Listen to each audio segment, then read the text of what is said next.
Então é o Estado que define o que é casamento e não a igreja.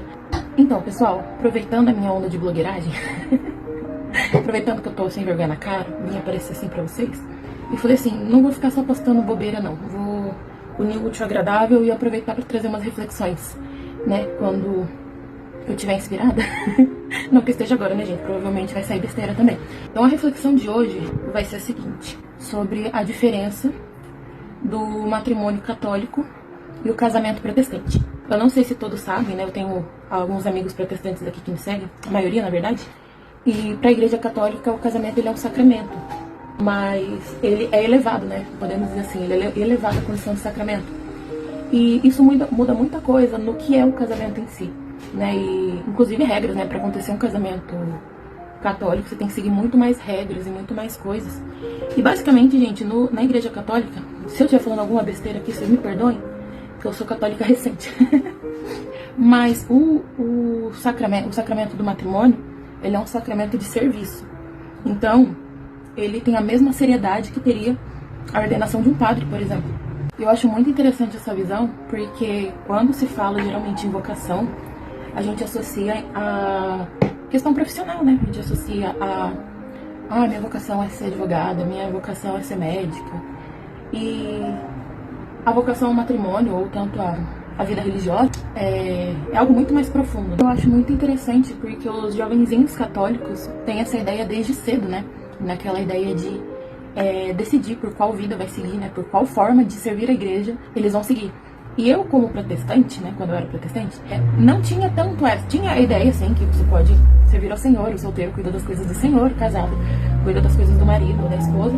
Mas é uma visão bem, assim, anuviada, sabe? Bem superficial do que eu conheci, de fato, na igreja católica.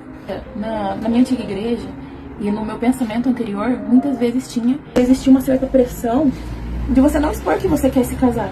Só que ao mesmo tempo, parecia que você tinha que ignorar um desejo do seu coração. E era uma coisa vergonhosa você expor que você queria se casar. Eu fico comparando, né, com a igreja católica.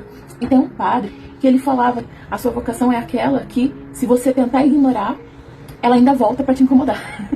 E esse era um assunto que me incomodava muito, porque eu queria ter filhos, eu queria ter um marido, queria servir dessa forma. E eu acho tão bonito que na igreja católica existe um demérito em quem é solteiro. Existe um certo abandono na igreja, e eu sei que isso acontece na católica também, de certa forma, mas existe um certo abandono do grupo dos solteiros. E aí fala assim, os solteiros andam com os jovens.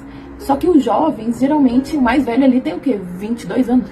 O solteiro de 26, 27, 28, 30 anos vai ficando cada vez mais deslocado porque não tem espaço na igreja pra ele. Outra coisa também, como não se tem um padrão do que se deve ser, meio que se você se casar, você ainda tem que dar um monte de cheque ali, sabe? Tipo, a gente concorda com isso, com isso, com isso, com isso. E na igreja católica não existe isso. Você tem algumas promessas que você faz no altar, que inclusive, se você mentir, ou se você não concordar com o que você está dizendo, o casamento pode ser nulo. Então não quer dizer que você pode se divorciar. Quer dizer que aquele casamento nunca existiu. E eu lembro, por exemplo, a questão de abertura à vida que se tinha lá na minha antiga igreja, era um tabu, assim, absurdo, gente, um absurdo.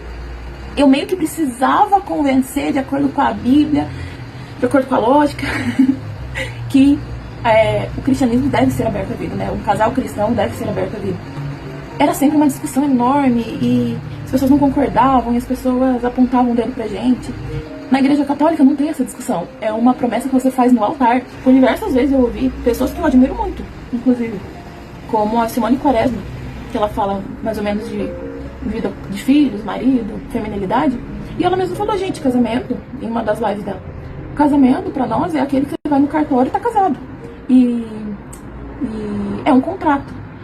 E eu lembro que aquilo me incomodou de um jeito então é o Estado que define o que é casamento e não a igreja. Enfim, as respostas estavam no catolicismo pra mim, né? Pra mim não, pra todos os seres humanos, só que alguns ainda não conheceram. E não existe meio termo, não existe como negociar. É a única religião que tem nos seus documentos oficiais várias questões, né? Vários princípios. Eu tentava explicar que aquilo faz sentido e as pessoas falavam, não condiz com a minha vida, então não quero. Mas era sempre essa discussão, gente, é sempre uma discussão, é sempre ter que provar um ponto, sabe? E aí quando você chega na igreja católica, você vê que ela sempre viveu isso. Aí você vai falar, mas eu conheço católicos que não vivem isso. Porque o católico que não vive isso está desrespeitando uma visão da igreja e indo contra um documento da igreja.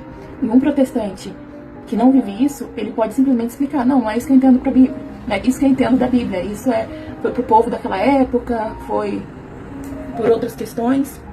Então, gente, eu falo muito, né? Vou ter que cortar esse vídeo.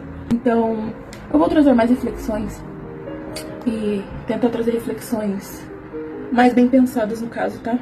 Porque tem assuntos que eu quero trazer pra vocês, mas eu fico com medo, né? Eu quero trazer assuntos que comparem coisas que eu crio, coisas que eu acredito agora. Por que eu acredito agora? Por que eu mudei? Mas às vezes eu fico com medo de acabar ofendendo alguém. Mas eu vou trazer pra vocês reflexões. Se vocês acharem que fez sentido, bem. Se achar que não, comentem aí. Mas enfim, muito obrigada, gente, por quem quis ouvir um pouquinho do que eu tenho pra falar aqui. E até mais.